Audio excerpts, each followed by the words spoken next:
উনি যখন ডেকেছেন বৃদ্ধি করতে আমায় যেতেই হবে। ঠাকমা তুই বৃদ্ধি করতে যাবে কেন গো? শুনলি না তিনি ডেকেছেন? তিনিটাকে সামদিগিরি তার কি ছিলি? ঠাকুরদের তো নিয়ে এমন করে কথা কয়? শুরু তো ও করলো। আমি তোকে সুর দিয়েছি। ঠাকমা তুই ওর কথা শুনো না গো। বলো না তুমি বৃদ্ধি করতে কেন যাবে? কেন আবার? মানুষ কি তৃপ্তি করতে যায় না? কেন যায়? পুণ্যি করতে। তিথিতে গেলে পুণ্যি হয়। পুণ্যিকে মহাজালায় পড়লাম। বলছি না তোকে থামতে, খালি ভুল কথা। পুণ্যি কেউ না, ওটা হয়। শুনিসনি পাপ আর পুণ্যি ওই দুটো খালি হয়। ও তো পুণ্যি হলে কি হয়? এবার হবে মুখপুরি। মানুষ স্বর্গে যায়। স্বর্গে গেলে কি হয়? স্বর্গে গেলে শান্তি পাওয়া যায়, সংসার থেকে নিস্তার পাওয়া যায়। এখন চুপ করে দেখিনি, বক বক করে একবার মাথা ধরিয়ে দিলে। এই দেবী বিছনা হলো? এই তো হয়ে গেছে। ওটাই আর হলো? একটা বিছনা করতে তো রাত্রির খাবার করে দিলি। ঠিক মায়ের মতো হয়েছি, নিটপিট করা। ঠাকমা মা নিটপিট করে? দেবো কয়েকটা পিঠে, কয়েকটা পড়লে বুঝতে পারবি কে কি করে, বুঝেছিস? তখন থেকে একই প্রশ্ন করেই যাচ্ছে, খালি কথা। আবার ভুল কথা। খালি ঠাকুমার মাথা রাখছিস কেন? চুপ থাক। এই তো ঠাকুমা হয়ে গেছে। যাটা করে যা, শুয়ে পড়।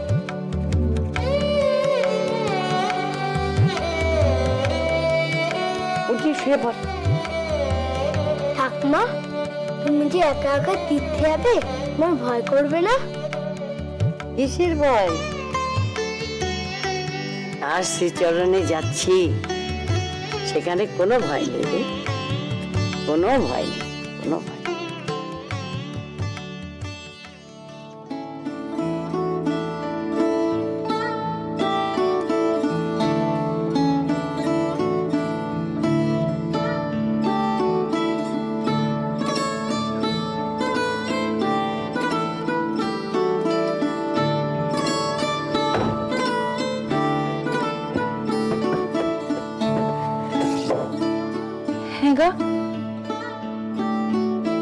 কোথায় ছিল এতক্ষণ?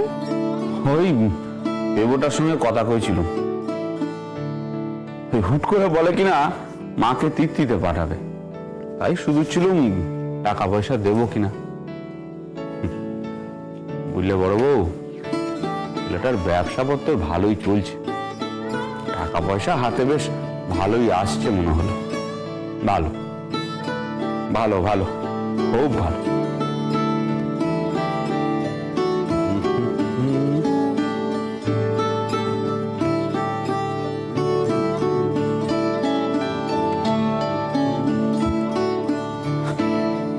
আমাদের পেপোটাকে আর কোনো দিক থেকে না পারুক, মেজবু এই দিক থেকে একবারে বদলে দিয়েছে। আমাকে আর কিছু বলতে হয়নি, বুঝলে, নিজে থেকেই 200টা টাকা বের করে দিলে। ঘুমিয়ে পড়লো? এই ঘুমোলে দেখো না, আজকে আবার স্কুলে ঠ্যাঙানি খেয়েছে। এই দেখো, এই হাতে কেমন দাগ হয়ে গেছে। দেখো তো, লেখাপড়ার ধার কাজ দিয়ে যাবে না, ঠ্যাঙানি খাবে না? মোটেই না। হ্যাঁ, আমি তো বড় বলেছি তো। ও মা, তুই এখনো ঘুমোসনি? আরে তা তুই পড়া বলেছিস তো, তোকে তারা মারলে কেন? ভুল বলেছি তো।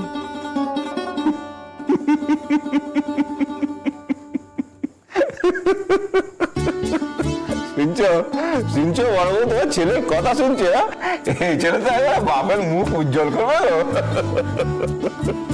ও মা, এই আবার কি কথা? হ্যাঁ গো বড় বউ, সে তুমি জানো না, ছোটবেলায় আমারও তো এমনটাই হতো। পাঠশালায় মাস্টারমশাই এটা সেটা লিখতে দিত, বুঝলে? কি যে দিত কিছুই তো বুঝতুম না, যা মাথায় আসতো তাই লিখে দিতুম।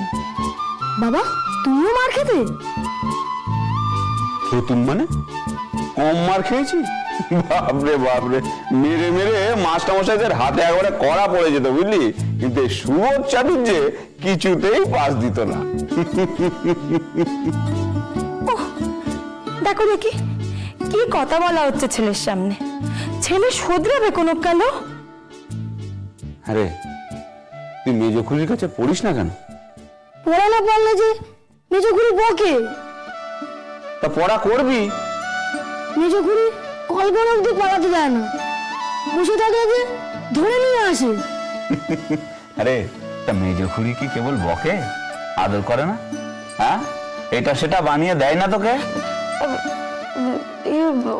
ওসব থাক না, কি থাকবে? ও ঘরে পড়তে না যাওয়াই ভালো। কেন? মা মোটে পছন্দ করেন না। কি দরকার? মেজ বউয়ের সব ব্যাপারে যা জেদ, আজকাল তো আবার টগর আর ফুটিটাকেও টেনে টেনে নিয়ে যায়। তা যাক না, সে ভালোই তো, অনেক লিখতে পড়তে শিখুক। মল্লিকা টেপিটার তো আর কাগজ কলম ধরা হলো না, এই দুটো যদি খানিক শেখে তো শিখুক।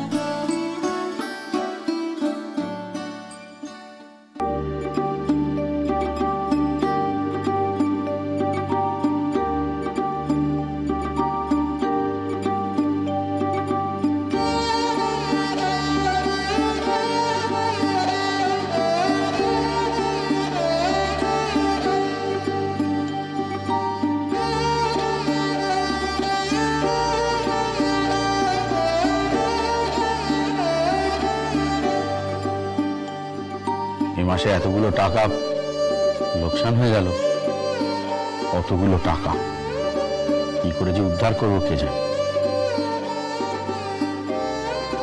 ব্যবসাপত্র সব তুলে দিতে হবে, কৌপিন বলে সন্ন্যাসী হয়ে যাও।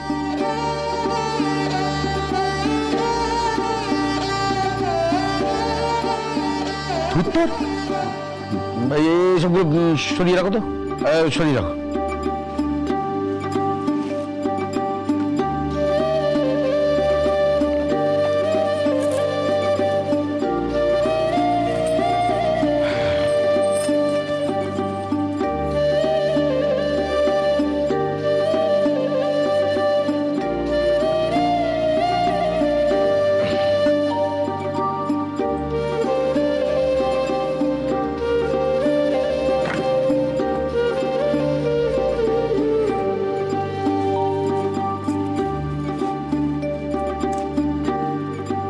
ব্যাপারখানা কি? কি ব্যাপার? মুখে কথা নেই যে? কি বলবো? এই যে আমার এত টাকা লোকসান হয়ে গেল, এত কথা বললাম, তাতে কিছু নয়। ব্যবসা করছো, তাতে কি কেবল লাভই হবে? ও, আমার কপালে কেবল লোকসান? কি হলো? আর কিছু বলার নেই না? কি বলবো? বলার মতো কিছু ঘটনাই আছে, তাই তো? কি ঘটেছে? এই যে খেতে বসে আমি বললাম মায়ের তৃপ্তি করার টাকাটা আমি দিয়ে দেবো, এতে বলবার মতো কি আছে? ও সেটা কিছু নয়। এই যে আমার ব্যবসায় এত লোকসান চলছে, তারপরেও একবার শুধলে না তো যে টাকাটা আমি কোথা থেকে দেবো? মায়ের তৃপ্তির জন্য টাকা, দরকার হলে ধার কর্য করেও দেবে। মায়ের একখানা স্বাদ পূরণ করছো, তাতে এত বলবার কি আছে? হ্যাঁ, সেটা তো বলার কিছু নেই, আর আমার তো কোনো কিছুতেই বলার কিছু নেই। না নেই। আর আমি যদি খাবার সময় কিছু না বলে চুপ করে বসে থাকতাম, কি হতো? সে ভারী অন্যায় হতো। সে অন্যায় হতো, আর ঘরে ঢুকে আমায় বাকি মান শুনতে হতো না? আমার কর্তব্য কম নয়? চুপ করে বসে থাকলে ঠিক ছিল, সেই বেশ হতো।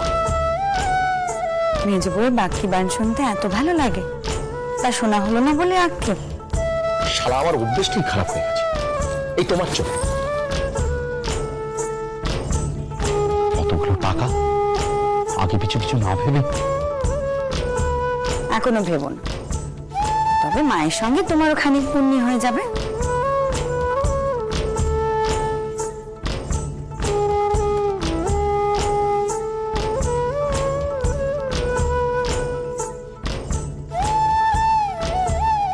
ওরা সবে শুয়েছে।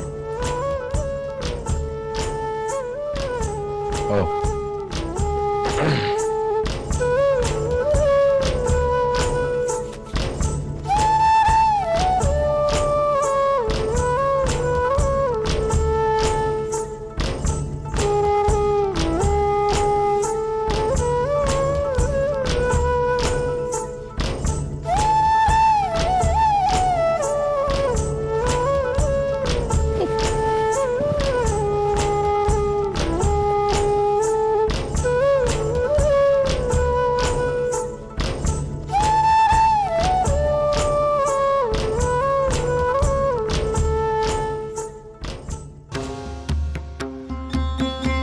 জাহাজ ঘাটার মাল লেনদেনের কাজে কিছু কাঁচা টাকা হাতে আসছে কিনা, এই টাকার গরমে উনি মহৎ সাজছে। শালা কিচ্ছু না, টাকাটা দিয়ে উনি মাকে তুষ্ট করতে চাইছে, বুঝছো না? ছাড়ো তো মাকে, তো মাকে আরে মায়ের জন্য বাড়ি বই গেছে মেজদা, এসব করছি মেজ বউকে দেখানোর জন্য। দেখে যাও, দেখে যাও, এখন বউয়ের কাছে বসে হেরাকান্ত বেটা ছেলে একটা, চিরটা কাল মেজ বউ মেজদাকে কামড়েই রেখে দিল। তাই না তাই? এইসব রাগ হয় মাঝে মধ্যে, মনে হয় দিই এক লাফি কষিয়ে। তুমি চড়ছো কেন? ছাড়ো তো, ও যার ভোগা সে ভুগবে, তোমার তাতে কি? কেন?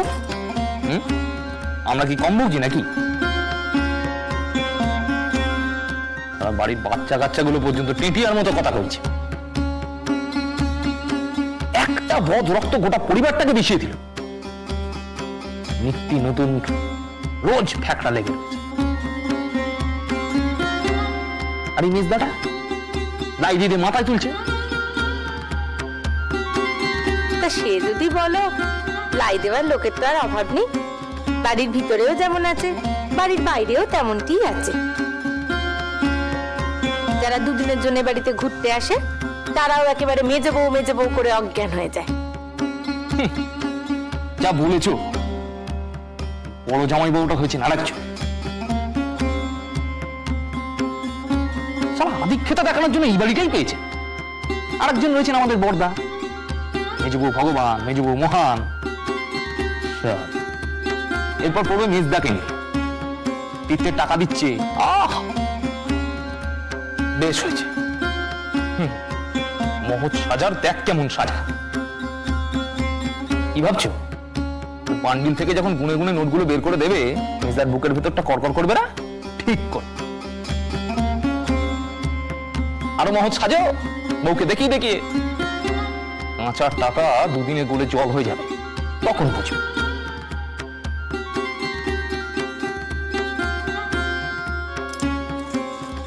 শোনো না গো,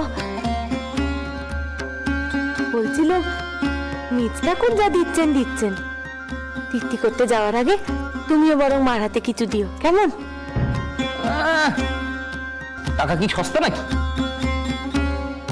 আর তাছাড়া মেজদার মতো আমার ওরকম কাঁচা টাকার আমদানি নেই। তুমি খামাখা চড়ছো কেন বলো তো? না, চটবে না। এই দেখো, এসব খুব ছোঁয়াচে রোগ কিন্তু। আর তাছাড়া তিতির পুণ্যেও তো আমি ভাগ পাবো না। আমার কথা কানে একবারটি শোনো, মেজ ঠাকুর যা দিচ্ছেন তাতে তাহার মার তীর্থির কাজ হবে, কিন্তু তারপরে যদি এটা সেটা ইচ্ছে হয়, তখন টাকাখানা হাতে থাকলে বাড়ি ফিরে দেখো মা তোমার সুখ্যাতি করবে।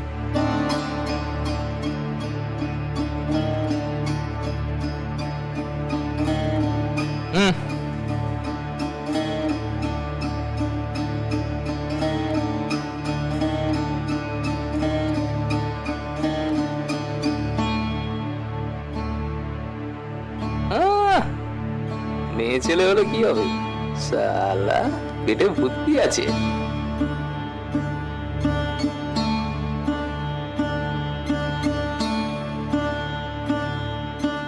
অবশ্যই তার বউ দেখতে হবে না?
ও কি রে, তোরা ঘুমোসনি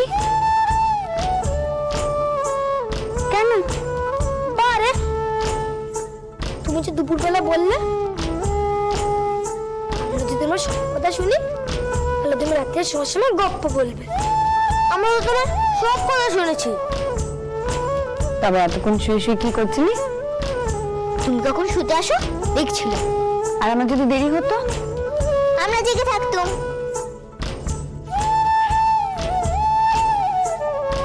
বোকা ছিলেন। কি গল্প শুনবি বল? হুদুহুদুন। না না, ওটা শুনলে আমার ভারী কষ্ট হয়। কেন? ওদের মায়ের ভারী কষ্ট। আচ্ছা আচ্ছা, ঠিক আছে, তবে কি শুনবি? তাহলে তুমি ব্যাঙ্গমার ব্যাঙ্গমিক গপ্প বলো। না না, লাল কমল আর নীল কমলের গপ্প বলো। ওই যে লাল কমলের আগে নীল কমল জাগে। না না, ওসব গপ্প না। তবে তুমি তোমার ছেলেবেলার গপ্প বলো, তোমার মায়ের গপ্প।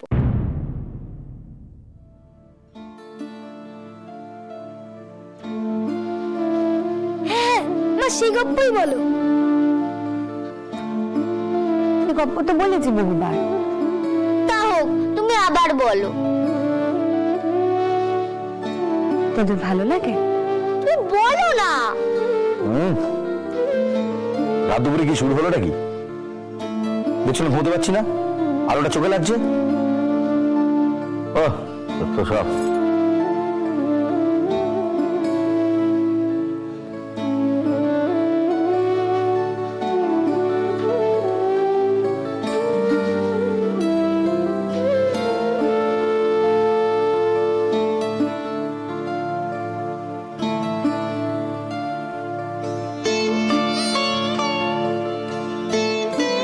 মা, তারপর?